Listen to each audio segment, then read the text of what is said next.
Coming to you from deep inside the bowels of a great big empty. Get ready for another episode of The Home Defense Show with Skip Coryell.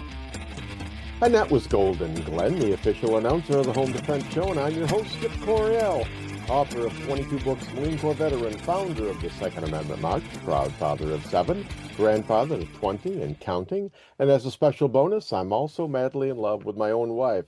My priorities in life are God, family, and country, in that order, and I hereby promise to never compromise in my convictions. I may go broke, but I'll never go woke. But before we get too far into the show, let's thank our sponsors, United States Concealed Carry Association, shootingclasses.com, Center Shot Indoor Gun Range, and Trinity Training and Security. All right, and joining me today is Jason Paletta from California. Jason, welcome back to the Home Defense Show. As usual, great to be back, Skip. Thank you. All right, real quickly, give us about a 15, 20-second intro to the life of Jason Paletta. So I am retired law enforcement after 25 years, 10 years on over 10 years on SWAT, several supervisor positions from undercover to you name it.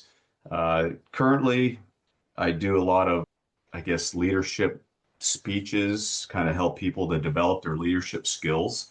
And I do training, firearms trainings and tactics for several of the SWAT conferences across the U.S. And my website is pillartraining.net if you would like to find out more about me.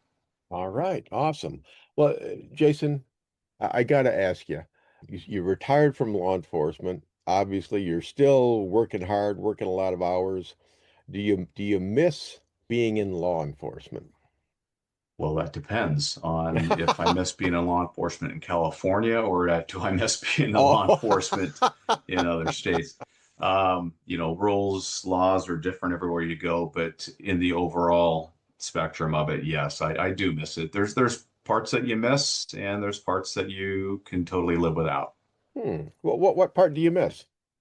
I miss the legitimately helping people. It's if you look at law enforcement, it is you are responding to calls that are the absolute worst day of somebody's life, or they wouldn't be calling, most of the time.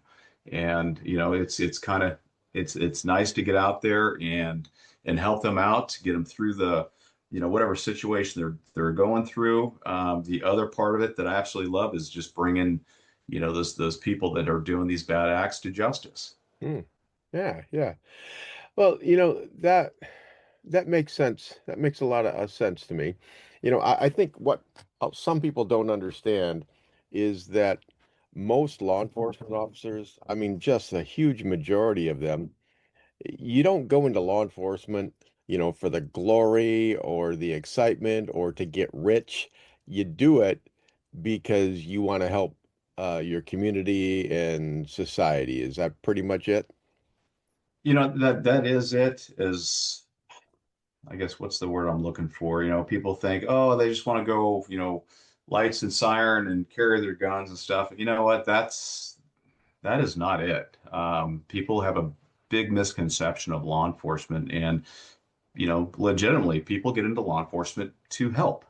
And I can say that everyone that I associate with are in that same area.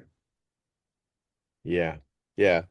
Yeah, that's been my experience too. I'm in a reserve officer, so nothing like you've gone through. But I just a lot of my friends are police officers, and they're just flat out good, solid citizens and nice people to be around. So hey, thank you for your service, Jason.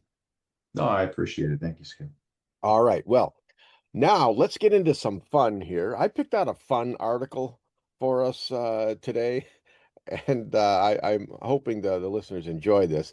I'm going to go ahead and read it, and then you and I'll let you, take first crack at it, and then we'll just bat it back and forth a little bit, and we'll just have some fun, okay? Sounds good. All right. All right, this is from Fox News, and the title of the article is "Pulling a Gun on Your Sister's Boyfriend and Telling Him to Strip is One Way to Make Family Events Awkward."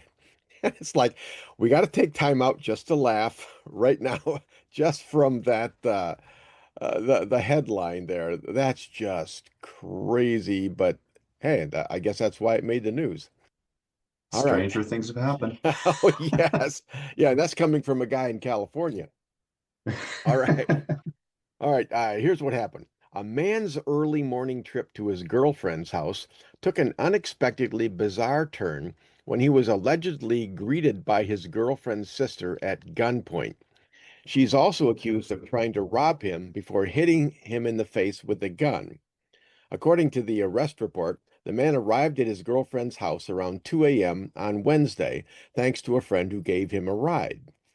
After arriving at the house, W. or Ware News reported that Adriana Barron, his girlfriend's 18-year-old sister, approached him with a gun. She is accused of then pointing it at him, telling him to strip and empty his pockets. Some men would dream about that, and as a good thing, but I'm thinking not so much. According to the arrest report, she hit him in the face with a gun after making her demands, which it's safe to assume he didn't comply with. He and his girlfriend allegedly ran and jumped into his friend's truck.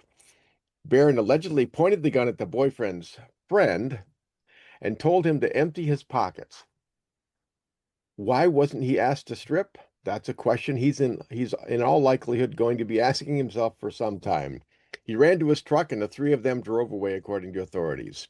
Now, all of this went down in Escambia County, Florida, and that means the awkward family didn't event didn't end there.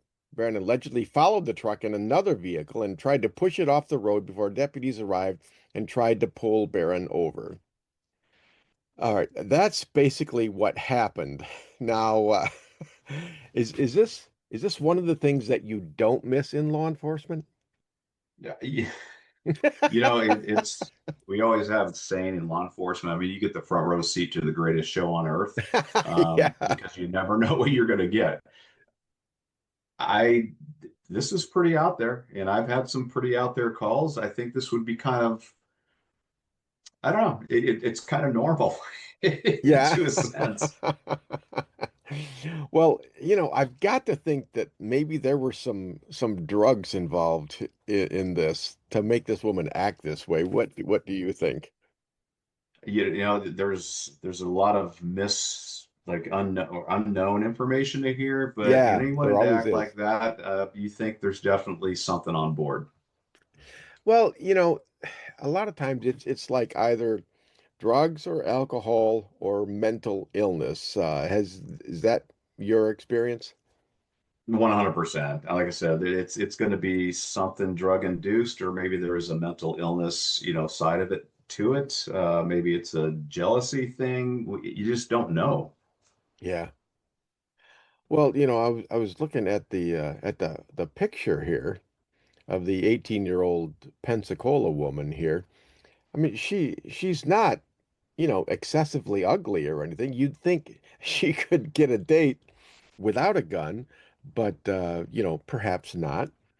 Um, all Well, I right. mean, she's not ugly on the outside. Well, that's true. That's true.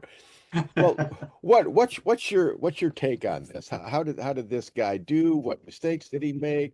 What should people how can people do it better? It's one of those things where you have a guy and she gets close enough to pistol whip this dude or hit him with the gun. Um, this is obviously a life or death situation. At least in my eyes, it would be if someone has a gun on me and that close. And I'm not going to sit there and let somebody hit me with a gun when they're that Yeah. close to me. Hmm. I just like, again, the details. I mean, they're there, but it's, man, I don't know. I think today's generation is just like not, I don't want to say non-confrontational, but there's just sometimes failure to engage. Oh, maybe too passive sometimes. Passive, exactly. Yeah, yeah. I think you're absolutely right. And I think part of that is, well, okay, I'm 68, so I'm quite a bit older. The society that I grew up in. we were more confrontational, definitely. I mean, if there was a bully at school, not only would it be okay to, take on the bully and solve the problem, but, if I went to my dad with the problem, he would say, well, you got to stand up to this guy and you got to, take charge and do what needs to be done. And I wouldn't have gotten kicked out of school with no questions asked. Now it's a different story now. No, it is. It is. And I've got a young son and he's been in fights in school, sticking up for other people. And then, he gets called to the office and they want to suspend him or keep him in school and show him bullying videos. I'm like, no, that's not going to happen. Guess what, Gunner? Let's go. We're going to go get some ice cream and we're going to have fun the rest of the day and tomorrow while you're suspended from school because I totally 100% approve and support what you did. Yeah. And did I hear you correctly? You named your son Gunner? That's my son's name is Gunner. Well, that tells you something right there, doesn't it? You Yeah, want, and he's a good kid, and he sticks up for himself. yeah. Well, I ended up homeschooling my kids just because, in my opinion, the public school system in many ways is just kind of screwed up. But not everyone's in a situation where they can do that. But you're right about the passivity in our society. I'm seeing it start to change a little bit, but it just seems like it's a slow train coming. And to get back to this article, Jason, there's a lot of details that are missing, but I just wonder if perhaps, all right, the boyfriend shows up at 2 a.m. Um, I don't know. That just doesn't seem normal to me. Go over to your girlfriend's house at 2 o'clock in the morning, and I'm wondering if maybe he was drinking too. That's just a theory that I have. Yeah, he could be drinking. She could have called him, late. Hey, can you come over? Didn't communicate with the sister. Is it whose house is it? Is it the parents' house? Is it, like I said, there's some missing information there, but there, the fact that he shows up at 2 o'clock, I would venture to say there's probably alcohol involved, or his girlfriend that he went there to go see, more than likely probably called him over. Yeah, yeah, that could be. That could be. Maybe she was afraid of her sister. Yeah, at this point, that would be very likely. Yeah, it's just crazy. One of the things that I've learned through my life is that being out and about at 2 o'clock in the morning, um, after dark, it rarely goes well, and I'm better off if I just stay home and sleep. Um, Well, like, well, like we tell our kids, is like, hey, nothing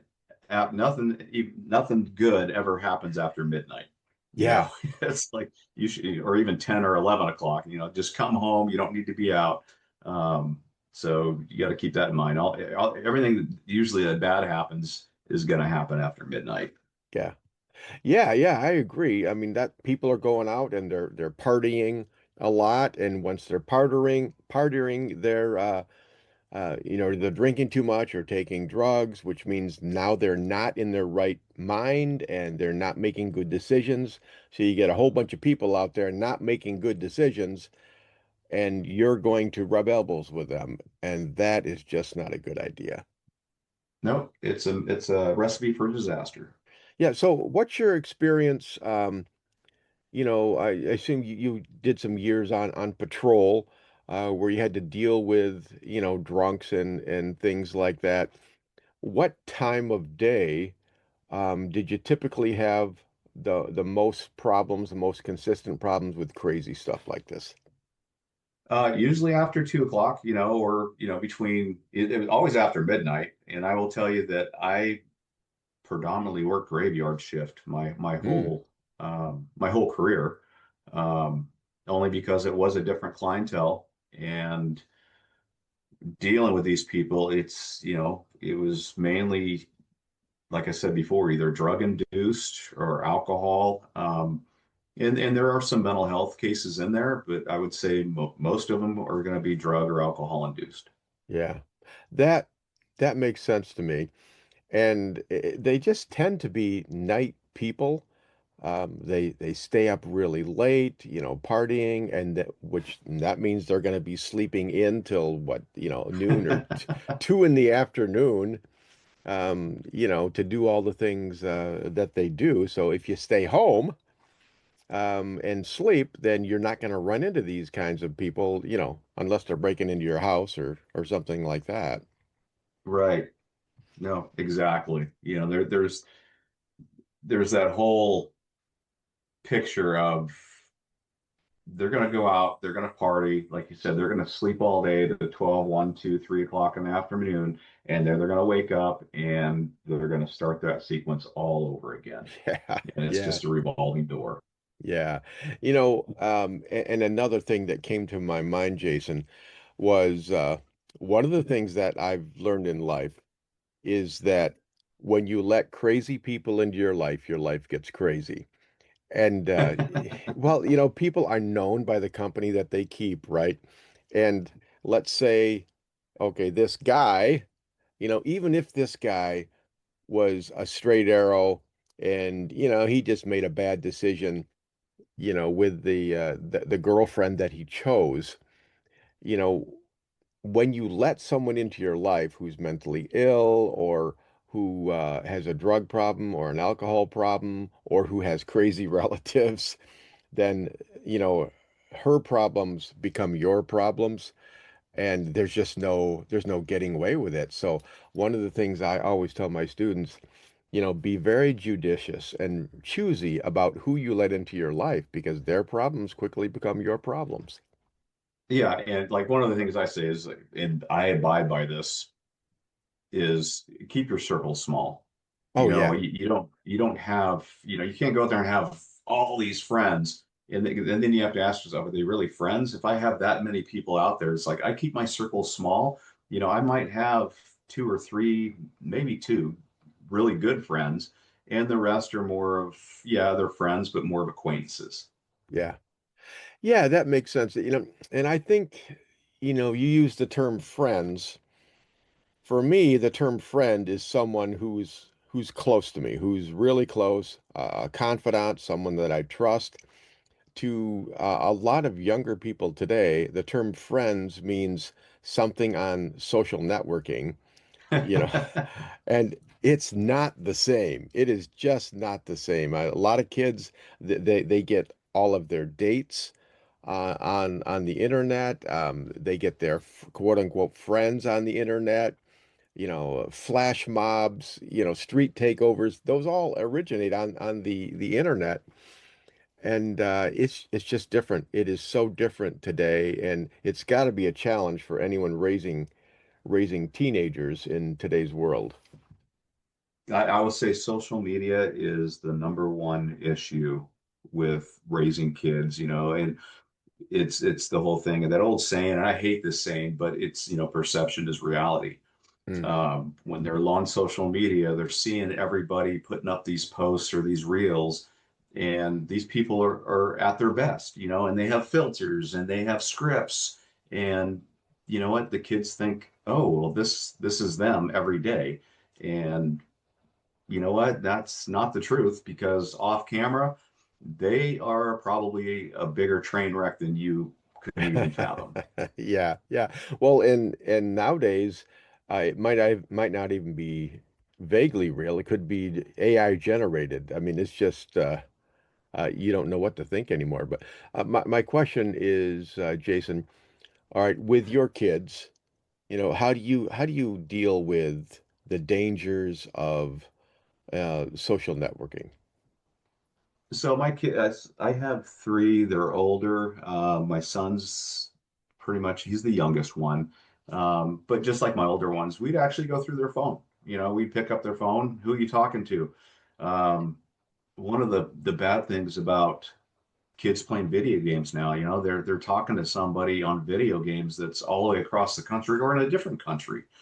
Um, and it wasn't uncommon for us to like, hey, who are you talking to? Oh, so and so from this area.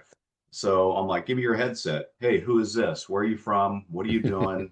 And I will grill them while he's playing his video game. Yeah. Um, but it's one of the things, it's the parental involvement is not there. They use social media and video games as, I would say, more of a babysitting tool because hey, they're keeping out our hair.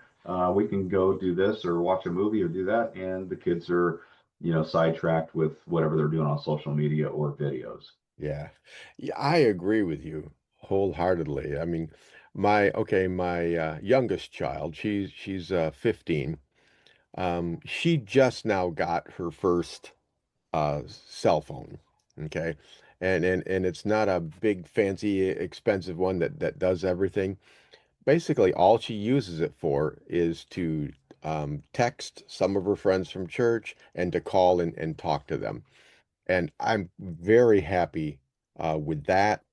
Um, my oldest son at home, he just turned 20, getting ready to move out on his own now. Um, he came to me just yesterday, and he was talking about he was playing one of these online games where they play like as a group. And he told me, how one guy just went berserk and started freaking out on him and cussing and yelling, and I just had to tell him, I say, honey, you don't know who you're talking to there. You have no idea who this is or where he's from or what his life is like. So you got to be real careful when you're online. Yeah, no, you do, you have to. And like I said, it's my kids, their phones are always unlocked, or I have the codes to get in their phones, and you have to be on top of that stuff. And I worked gangs for a long time. Mm, And one of the things where we go get to like gang awareness speeches and talk to parents, and it was one of those things where you ask them, it's like, hey, your son left for school this morning. What were they wearing? And half of them couldn't even tell us. mm. Or you walk into your son's room or your daughter's room, hey, what's hanging on their walls? They couldn't tell us that either. You have to have that attention to detail when you're raising your kids, because if you don't know what they're doing, then that's a red flag. Yeah, yeah, that makes sense. Are some parents just so wrapped up in their own lives that they don't have any room to raise kids? If you look at, and again, I worked gangs for so long, is you look at some of these gang members and their parents or parent, a lot of them come from either a single parent home where maybe mom's working two, three jobs, or maybe it's mom and dad and they are working, one or two jobs apiece to make ends meet. So yeah, their plates are full and they're going off of their child saying, "Oh yeah, I'm going to do this with so and so, and I'll be back in a little bit, and everything's fine. He's a good kid." So they kind of put a facade up, where the parents are only going off of what their kids are telling them rather than, you know, seeing actually what's going on. Yeah. Yeah, it just seems like everything is tangled up together. It's like it's not just one thing. I mean, any of the things that we've talked about, any of the topics you and I have mentioned today, we could tie it in as okay, social media, social networking, lack of responsibility by teens, bad parenting skills, absent parents, the public school system, social networking, just all of that stuff. It's all tied together like this perfect storm that seems to be designed to take down an entire society, and it really concerns me. No, it doesn't. I've talked to others about that too. It's, hey, the schools, the government, they're not raising our kids. We're raising our kids. It's going to be up to us to, you know, be involved and keep them on the right track. We're parents, we're coaches, friends come last. So if you're going to be a good parent, you have to be a good coach. Yeah, yeah, I agree. And in this case, we had an 18-year-old girl with a gun Where did she get the gun? How did she get the gun? Where were her parents? All of this stuff, because 18 is not, it's not old. She probably wasn't out on her own, probably still living, with her parents. So yeah, all good advice. What's your last word on the subject, Jason? Uh, well, again, you're going back to the parents and everything else. And if you look at, what's the legal age to even have a handgun, you have to be 21 to get a handgun in California. I'm sure it's like that all the way across the states. So what avenues did she take to acquire this handgun? Is it the fault of the parents, or did she get it from somewhere else? Um, yeah, it's so many avenues you can take with this. But Yeah. bottom line, I think it's the more passive that the boyfriend, if someone comes up to me and threatens me that close, I'm going to fight for my life. If they're Yeah. that close to hit me with the gun, it's one of those things, what is your life worth? Yeah, I'll tell you what. Let's find out who this boy is, and let's send him into Marine Corps boot camp, and we'll see how passive he stays. Yeah, exactly. All Exactly. right. All right. Well, Jason, one more time, where can people go to find out more about you? So pillartraining.net, that's my firearms and training website. And then I just created another website. It's just jasonpaletta.com. Still in the process of setting that up, but that's for more of the leadership section of it where I give training on leadership. And it's just not leadership on, families and stuff like that. It's just how do you create a good culture in your company or in your life to be successful. Awesome. All right. That sounds great. As always, we've had a good conversation here. Stay strong in California, and thank you very much for being on Home Defense Show today, Jason. Awesome. Thanks, Skip. I appreciate it. All right, folks, that about wraps it up for this week's show. I've had a good time, and I hope you have too. Please don't forget to thank our sponsors, Center Shot Indoor Gun Range at centershotgunrange.com, shootingclasses.com to help you find the right trainer for your needs, and United States Concealed Carry Association. For all your self-defense needs, go to uscca.com. All right, I've written 20 plus books, and they're all available on Amazon.com in paperback, ebook, and audiobook. This week, check out my book, We Hold These Truths. It's a geopolitical thriller. I think you'll like it. And if you want training from me in person, then check out Midwest Tactical Training at shootingclasses.com. Please join us again next week for all your home defense needs. In the meantime, God bless and stay safe. Thank you for joining us this week on the Home Defense Show. Now, get out there and protect the ones you love. We'll see you next week with more of the best. Bye-bye, boys! Have fun storming the castle! Firearms training should be easy. Instructors can focus on teaching and not worry about all the complex paperwork and management behind the scenes. Just pull the trigger and let us do the administrative work. Welcome to shootingclasses.com. At Center Shot Gun Range, we are passionate about training. Don't know where to start? We offer a 1-hour new shooter seminar to introduce you to the world of firearms and help you find training opportunities specific to you.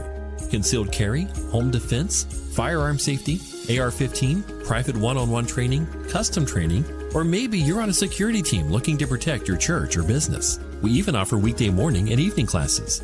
Center Shot Gun Range has you covered. Start your journey at centershotgunrange.com. Hey there. Yeah, you. It's time to level up your skills. Check out shootingclasses.com and explore a wide range of training options. With more than 50 types of classes to choose from, beginner to advanced, concealed carry to medical training, online sessions, and even non-live fire courses, there's something for everyone. Just enter your zip code, use the filters to narrow your search, and find the perfect class for you. This site has all the details: instructor bios, class info, requirements, available dates, and the option to register, all in one place. It's that simple at shootingclasses.com. In today's world, safety and preparedness are more important than ever. At Trinity Training and Security, we offer comprehensive training for your peace of mind. Whether you're obtaining your concealed pistol license, mastering CPR and first aid, or engaging in scenario-based training, we've got you covered. We look forward to working with you in one of our classes or bringing the class to your church, school, or business. Need security for an event? Protecting your assets? Our team provides private security, close protection, media crew escorts, high security terminations, and more. Always with discretion and professionalism. With Trinity, safety is more than a service. It's a commitment. Avoid danger, save lives, and keep your loved ones safe. If this sounds good to you, you sound good to me. And I'd like to help you do those things. Avoid danger, save lives, and keep your loved ones safe. If you're looking for more excitement in your life, we have nothing to offer you. But if you are a thoughtful, responsible, nonviolent man or woman, we'd love to teach you what to do if something crazy happens. More importantly, we'd like to teach you what not to do. We currently have over 500,000 members. They are doctors and single moms and firemen and grandmothers and veterans and Democrats and Republicans and members of every faith. But the one thing they all have in common is that they know exactly what to do if something crazy happens. When you're with one of our members, you are safe. Our members know how to de-escalate situations. They know how to calm things down. We are the United States Concealed Carry Association. See what we're all about at usconcealedcarry.com. Discover the little-known backstory of the U.S. Concealed Carry Association at usconcealedcarry.com.